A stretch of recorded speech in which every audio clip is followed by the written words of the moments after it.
కుర్చీ తాత భౌతికంగా మన మధ్యలో లేనప్పటికీ వారిని చూడాలి, ఆఖరి చూపు చూడడం కోసం చాలా దూరం నుంచి ఇల్లు తెలియకపోయినా చాలామందిని అడిగి మరి తెలుసుకొని చాలా నడుచుకుంటూ ఎండలో తను వచ్చింది. ఏంటి ఆమెకి ఆ కుర్చీ తాతకు ఉన్నటువంటి అనుబంధం ఎక్కడిది, ఎలా ఉంది, ఎలా పరిచయం అయ్యారు? ఎందుకంటే కుర్చీ తాత ముస్లింగా ఉన్నారు, వారు సామాజిక వర్గానికి చెందినట్టు. ఇప్పుడు ఇక్కడ వచ్చినటువంటి వారు హిందూ. వీరికి వారికి ఉన్నటువంటి అనుబంధం ఎలా పరిచయం అయింది, ఎలా స్నేహబంధం ఏర్పడ్డది అనేది ఆమెను అడిగి తెలుసుకునే ప్రయత్నం చేద్దాం. అమ్మ మేడం నమస్తే.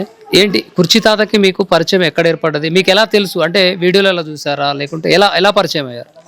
కుర్చీ తాత ఒకరోజు బస్సులో వస్తున్నప్పుడు ఇంగ్లీష్లో మాట్లాడుతున్నాడు. అందరు చిల్లర 100, 50, 10, 20 ఇస్తున్నారు. నేను కూడా అదే విధంగా 100 రూపీస్ ఇద్దామని నేను కూడా తీసాను. తాత నీకు వాళ్ళందరూ ఇస్తుంటే ఎందుకు తీసుకుంటలేవు తాత డబ్బులు మరి అని అడిగాను. అడిగితే ఏమన్నాడు, నేను అడుక్కునేవాడిని కాదమ్మా అన్నాడు. నువ్వు ఎంతవరకు చదువుకున్నావు తాత అని అన్నా. బాగానే చదువుకున్నానమ్మా అన్నాడు. నీ బాధ ఏదో ఉన్నట్టుంది తాత, నీతో మాట్లాడాలి తాత, నా నెంబర్ తీసుకో అని నెంబర్ ఇచ్చిన. ఇస్తే సరే అని నెంబర్ తీసుకున్నాడు. తెల్లారి కాల్ చేసిండు. చెప్పు బిడ్డ ఏంది అని అన్నాడు. ఇక ప్రజా సిటీ అల్విన్ కాలనీ తాత మాది, మియాపూర్ అల్విన్ కాలనీ అంటే వచ్చిండు. వచ్చినాక ఇంటికి వచ్చినాక కప్పు చాయ్ పోసిన, తాగిండు. సరే మంచిది బిడ్డ ఇక వెళ్ళొస్తా అనుకుంటే వెళ్ళిపోయిండు. మళ్ళీ మీరే నెంబర్ ఆయనకి ఇచ్చిరా, ఆయన మీ నెంబర్ అడిగిండు? నేనే ఇచ్చిన నెంబర్. ఎందుకు ఇవ్వాలనిపించింది? తాతతో మాట్లాడాలనిపించింది. ఇంగ్లీష్ మాట్లాడుతున్నాడు, ఎవరి దగ్గర రూపాయి అడగట్లేదు. ఎందుకు ఈ బాధ ఏంది? మేము బస్ దిగే టైం అయిపోయింది, దగ్గరికి వస్తున్నాం, స్టాప్ వచ్చేసింది మాకు. ఎర్రగడ్డలు ఎక్కిండు ఆయన ఎక్కినంతసేపు ఇంగ్లీష్లో మాట్లాడాడు, అందరు క్లాప్స్ కొట్టడము అలా చేసిండు. చేసినాక ఇక మాకు కూడా స్టాప్ వచ్చింది, ఎర్రగడ్డలో దిగేది వచ్చింది మాకు కూడా. కూరగాయలకు వెళ్తున్నాము. ఇక దిగినాక నెంబర్ ఇచ్చి దిగినాం అన్నట్టు. మళ్ళీ నీతో మాట్లాడాలి తాత, పైసలు ఇచ్చి 100 రూపాయలు ఇద్దామంటే తీసుకుంటలేడు. ఇంకొక ముస్లిం వాళ్ళు కూడా డబ్బులు ఇస్తున్నారు, ఇస్తుంటే కూడా వాళ్ళు ఇస్తుంటే కూడా తీసుకుంటలేడు. తాత నువ్వు డబ్బులు ఇస్తే తీసుకుంటలేవు, అడుక్కుంటలేవు, వాళ్ళు ఇస్తే కూడా తీసుకుంటలేవు, ఏంది తాత అనేది? సరే నీతో అయితే మాట్లాడేది ఉంది తాత, ఈ నెంబర్ పట్టు అని చెప్పి ఇచ్చిన. ఇస్తే మళ్ళీ ఫోన్ చేసిన. ఆయన చేసిండు వచ్చిండు. మళ్ళా వచ్చిండు, ఇంటికి కూడా వచ్చిండు. కప్పు చాయ్ పోస్తే తాగిండు. మళ్ళీ 2 రోజులు అయినాక మళ్ళీ ఫోన్ చేసిండు. మళ్ళీ వచ్చిండు. చెల్లె వచ్చింది, మా చెల్లె మాట్లాడుతుందంట తాత, 2 రోజులు 3 రోజులు ఉంటుంది మా చెల్లె, నువ్వు రా తాత నీతో మాట్లాడేది ఉంది అని అన్నా. అంటే మా చెల్లె వచ్చింది కదా అని మా చెల్లె కూడా వీడియోస్ తీసుకుంది తాతతో మాట్లాడుతుంటే. ఇప్పుడు ఎట్లా ఉన్నాయో తాతతోటి, వాళ్ళ భార్య గురించి మాట్లాడడం, ప్రతి విషయాలు ఎలా ప్రేమ గురించి, వాళ్ళ భార్య చాలా బాగా చెప్తాడు. అన్ని వీడియోస్ మా చెల్లె దగ్గర ఉన్నాయి. మా చెల్లె పేరు లీలావతి, మా మరిది పేరు ప్రకాష్. వాళ్ళ సెల్లో కూడా చాలా ఉన్నాయి మా చెల్లె దగ్గర. 5 సంవత్సరాల క్రితం మాటలు ఇవి ఆయన చెప్పేది. అప్పటి నుంచి 5 సంవత్సరాల క్రితం పరిచయమైన మాటలు ఇవి నేను చెప్పేటివి. అప్పటి నుంచి మా దగ్గరికి రావడం పోవడము, ఎప్పుడో ఒకసారి వస్తాడు పోతాడు. మనకు 15 రోజులకు ఒకసారి, 10 రోజులకు ఒకసారి అన్న వస్తుండే. తానం చేయకుండా కంపు వాసనతో వస్తుండే ఇంటికాడికి. బిడ్డ నీళ్ళు పెట్టవా, తానం చేస్తా గలీజ్ అని అంటాడు. నీళ్ళు పెడితే బకెట్ల నీళ్ళు పోస్తే తానం చేస్తాడు. మళ్ళీ బుక్కడు అన్నం పెడితే తింటాడు. తిన్నాక మళ్ళీ ఇప్పుడే వస్తాయి బిడ్డ అంటాడు. కథం మట్టు మాయమైపోతాడు. ఇక ఉండడు. ఇక మళ్ళీ వారం దాకా రాడు. మేము ఇచ్చిన బట్టలు వేసుకుంటాడు, ఇక పోతాడు. ఆ పాత బట్టలు వాడేస్తాడు, పోతాడు. మా ఇంట్లో మా ఆయన ఇక మా కొడుకు ఉండే, ఇక ఇవన్నీ బట్టలు వేసుకుంటుండే పోతుండే. మళ్ళీ తాత మళ్ళీ 15 రోజులకు ఒకసారి మళ్ళీ వస్తుండే. మళ్ళీ వచ్చి మళ్ళీ ఏమన్నా బట్టలు మళ్ళీ ఇస్తే వేసుకుంటుండే. ఇక ఇదే పని బట్టలు వేసుకొని పోవడు.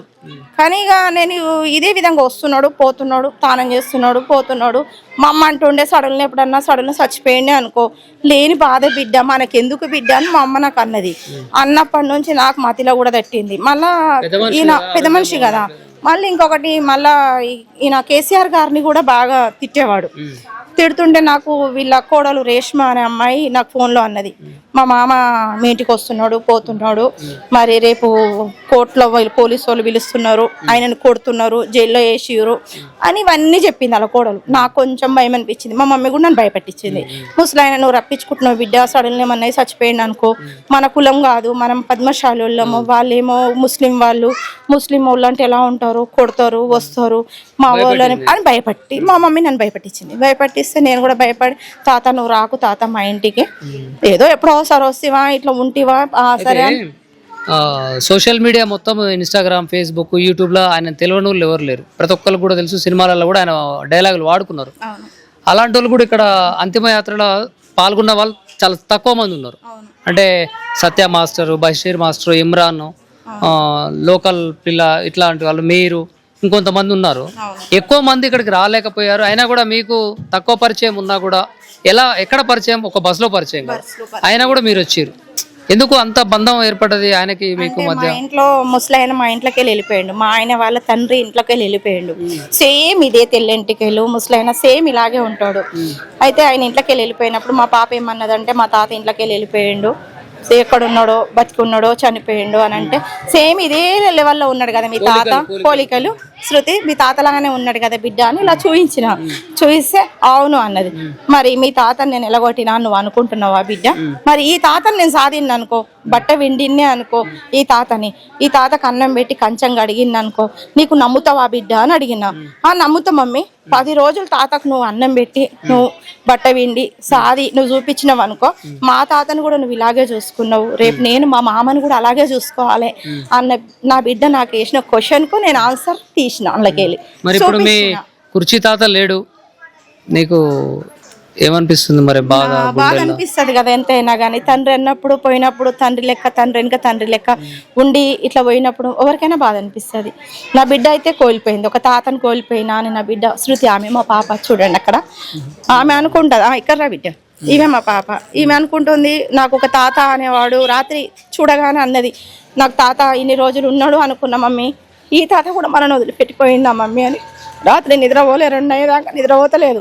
ఎందుకు నిద్రపోతలేవు శృతి, పండుకో ఇంకా అంటే నిద్ర పడతలేదు మమ్మీ నాకు, పోదామా మమ్మీ చూసొద్దామా మమ్మీ అన్నది. ఇప్పుడు ఇంత దూరం మేము వచ్చినాక కూడా మాకు చూడకుండా మళ్ళీ రిటర్న్ అయిపోతున్నాం మేము. ఏంది తాత నిన్ను చూసే నోసుకోలేదా తాత, ఇన్ని రోజులు నిన్ను చూసినా ఇక్కడ అన్నం పెట్టినా, శృతి అన్నం పెట్టి తాత వచ్చాడు మమ్మీ అని అంటది. శృతి ఎలా ఉన్నావు, మన్మరాలు ఎలా ఉంది? గాంధీ హాస్పిటల్లో మొన్న బ్లడ్ ఎక్కింది మా పాపకు, ఆడికి కూడా వచ్చిండు తాత. ఆడ అన్నం పెట్టి 5 రూపాయల భోజనం కాడ నన్ను చూసిండు, ఏమైంది బిడ్డ ఇడికి వచ్చినావు మంజులా అని అన్నాడు. అంటే నేనన్నా పాపకు రక్తం ఎక్కుతుంది తాత అన్న. శృతిని చూడడానికి కూడా వచ్చిండు. ఇవాళ నేనా నాకు తాత లేడు మమ్మీ అని రాత్రి ఒకటి ఏడుస్తుంది. సొంత వాళ్ళు కూడా మీలా కన్నీళ్ళు పెట్టుకోలేని పరిస్థితి. మిమ్మల్ని చూస్తుంటే మానవత్వం ఇంకా మంచితనం బతికే ఉందనిపిస్తుంది. మరి ఉండాలి కదండి ఎవరికైనా కానీ ప్రేమ అనేది.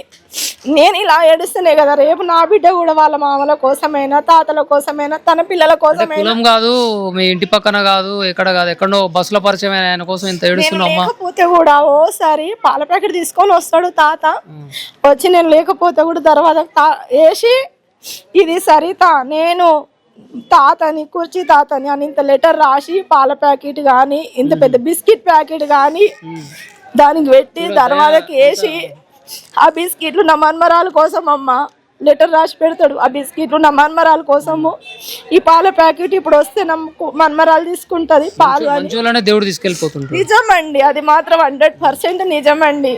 కానీ ఒక్క రూపాయి ఒక్కనాడు అడగలేదండి, నన్ను మాత్రం ఒక్క రూపాయి అడగలేదు. ఆయన గొంతు మాత్రం కంచుకంటాలక మోగుతుంటది. చాలా అంటున్నా కదా. ఎలక్షన్ జరుగుతున్నప్పుడు నవీన్ గురించి కూడా వస్తానన్నది. మా అమ్మ కూడా ముసలాయన చనిపోతే ఎట్లా బిడ్డ, వాళ్ళ పిల్లల నెంబర్ తీసుకో బిడ్డ అని అన్నది. అసంటిది మా మమ్మీ కూడా ఇవాళ వీడికి వస్తానన్నది. మమ్మీ వస్తే మాత్రము నేను ఇవాళ ఈ వీడియోలో పడకపోదును, ఎందుకంటే నేను ఇంత దూరం మా మమ్మీని నడిపించుకొని మళ్ళా మొదట ఇల్లు కూడా తెలియలేదటగా. తెలియదండి మాకు, ఎంత మందిని అడిగినా తెలుసా. ఆ నుంచి సాయిబాబా గుడి నుంచి మొదలు పెడితే ఒకటే రాస్తా. మీ తాత వాళ్ళ వైఫ్ ని మందలిచ్చారా? లోపలికి వెళ్ళి మాట్లాడారు, ఏమంటుంది మరి? ఇప్పటిదాకా అన్నే నానమ్మతోటే మాట్లాడినా, ఇప్పటిదాకా అన్నే కూర్చున్నా. ఏమంటుంది మీ నాయనమ్మ?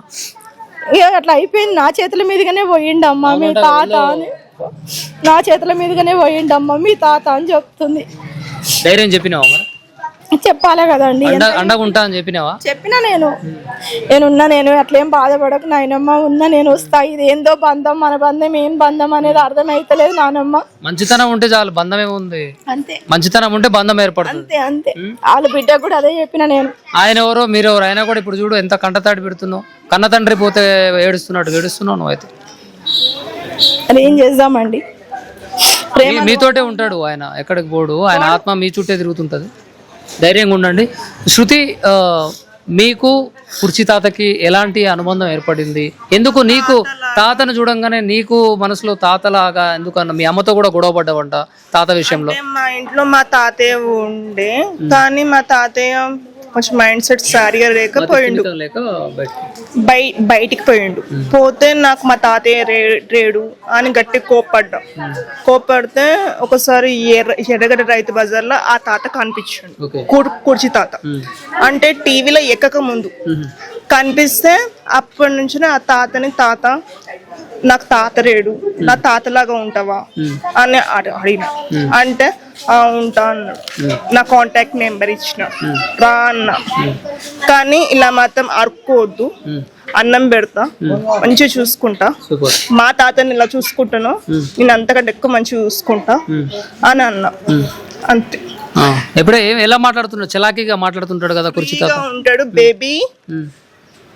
బేబీ బాగున్నావా, నేను రావాలా శృతి అని అంటారు. మంచి సరదాగా మాట్లాడతాడు. కానీ ఇలా హఠాత్తుగా ఇలా అయిపోతుందని కళ్ళ కూడా అనుకోలేదు. అంటే ఆయన తాగుడు ఎక్కువ తాగుతారని అంటుంటారు కదా, ఎప్పుడైనా తాగక తాత ఆరోగ్యం ఖరాబ్ అవుతుందని చెప్పినాను? చెప్పిన మస్తు సార్లు చెప్పిన. నాకు ఆ మందు ఉంటేనే నాకు హెల్త్ మంచిగా ఉంటది, లేకపోతే నాకు బాగుండదు అని చెప్పి. కానీ అలా అయిపోతారని మాత్రం నాకు అనుకోలేదు. అరే ఇప్పుడు మీ నాయనమ్మని కలిసావా తాత వాళ్ళ వైఫ్ ని? కలిసా. ఏమంటుంది? ఏడుస్తుందా? ఏడుస్తుంది. ఇప్పుడు రేపటి నుంచి బేబీ అని పిలిచే తాత లేడు, ఎలా మరి? ఎట్లా తాత గుర్తొస్తే ఏం చేస్తావు? తాత గుర్తుకొస్తే అని అంటున్నారు, కానీ తాత ఎప్పుడు ఫోన్ చేస్తాడు కదా అని చెప్పి నేను బ్యాలెన్స్ కూడా వేయించుకుంటలేను తెలుసా. తాత నిన్న కాక మొన్ననే ఫోన్ చేశారు, కానీ తాత ఇక మీదట ఈ నెంబర్కే ఫోన్ కొట్టట్లేదు అని చెప్పి నాకు గిల్టీనెస్ ఉంది. అది ఇప్పుడు మనిషి లేడు కదా, ఎలా ఫోన్ చేస్తాడు మరి? అదే కదా, మళ్ళీ నాకు తాతయ్య అని మళ్ళీ ఇంకొకరిని పిలవాలి, అలా ఆనందంగా ఎలా ఉంటా? మన మధ్యలో లేకపోయినా ఆయన వీడియోలు ఫోటోలు అన్ని ఉంటాయి. అంటే ఆ సినిమాల గుంటూరు కారం సినిమాల సాంగ్ ఉంది కదా, కూర్చుని మడత పెట్టి అనేటప్పుడు అరే మా తాత ఉన్నాడు అని గుర్తుకొస్తుంది, ఫీలింగ్స్. అంతే, అదొక్కటి పెట్టిపోయిండు తాత. అది ఎంత మందిలో ఉంటది, అది సాధ్యం కాని పని కదా. అంటే ఆ వాయిస్ ఆయనది, బతుకున్నాడు, ఏడుకుపోయిండు అనే ఫీలింగ్. అంతే, అంతకు మించి. మీ అమ్మని కూడా ధైర్యంగా ఉండమని చెప్పాలను, ఎందుకంటే తాత లేడని బాగా ఏడుస్తుంది. నీకు కూడా తాత లేడని నువ్వు ఏడుస్తున్నావు, మీరు ధైర్యంగా ఉండాలా. ఎందుకంటే ఏడిచేది ఎందుకు ఏడుస్తున్నా అంటే, బిడ్డ ఎలా ఉన్నావు అని అడిగే వాళ్ళు లేరండి. ఇది ఇవాళ దినాన ఎవ్వరు కానీ బిడ్డ నువ్వు ఎలా ఉన్నావు అని అడిగేవాడు మంచి మనసు ఎవరికి తాత ఒక్కడే, ఒక్కడే, ఆయన ఒక్కడే అడిగేవాడు, ఆయన ఒక్కడే. ఇప్పుడు లేకుండా అయిపోయింది అన్న బాధ ఒక్కటే ఉంది, ఇంకా వేరే ఏం లేదు. బిడ్డ ఎలా ఉన్నావు అని అడిగేవాళ్ళు ఎవ్వరు లేరు. అది ఉన్నది ఆయన ఒక్కడే పోయిండు, మంచోడే పోయిండు. మంచోళ్ళకే తీసుకుపోతారు కదా దేవుడు, కానీ వాళ్ళకి మాత్రం ఏమన్నా సాయం చేయండి, అదొకటే కోరుకుంటున్నా. ఇది బస్సులో ప్రయాణంగా కొనసాగిస్తున్నటువంటి నేపథ్యంలో అక్కడ పరిచయం వారిది తల్లి కూతురు తండ్రి మాదిరిగా బంధం ఏర్పడింది. ఇదే విధంగా తాత మనవరాలు బంధం కూడా ఏర్పడింది. శృతిని అత్యంత ఆప్యాయంగా పలకరిస్తూ, మనవరాల అని పిలుస్తూ పలకరిస్తూ, ఆమెని బిడ్డ అని పలకరిస్తూ ఉన్నటువంటి పరిస్థితి చూస్తున్నాం. అయితే అతనిది చాలా సున్నితమైనటువంటి స్వభావం, మనసు ఇవన్నీ ఉంటుంది. అతని మంచి మనసు ఇంత తొందరగా దేవుడు తీసుకుపోయాడని చెప్పేసి కంఠశోకం పెడుతుంది. ఇంటి సొంత కుటుంబ సభ్యులే ఆ కుటుంబానికి అండగా నిలిచేటువంటి పరిస్థితి చూస్తాం. కానీ ఇక్కడ ఎలాంటి సంబంధం లేనటువంటి కులం కాదు, మతం కాదు, చుట్టాలు కాదు, పక్కాలు కాదు, ఇంటి పక్కన ఉన్నట్లే అయినా కూడా ఎక్కడో ఒక చోట ఒకసారి పరిచయమైన దానికి తండ్రి కూతురు మాదిరిగా, తాత మనవరాలు మాదిరిగా వాళ్ళ మనసుల్లో స్థానం సంపాదించుకున్నటువంటి కుర్చీ తాత. అదేవిధంగా సోషల్ మీడియాలో కావచ్చు, యూట్యూబ్లో, ఫేస్బుక్, ఇన్స్టా, సినిమాలలో కూడా కుర్చీ మడత పెడతా అనే డైలాగ్తో ఎప్పటికైనా బతికే ఉంటాడు కుర్చీ తాత, కాలాపాష అని చెప్పేసి కూడా వారు చెప్తున్నారు.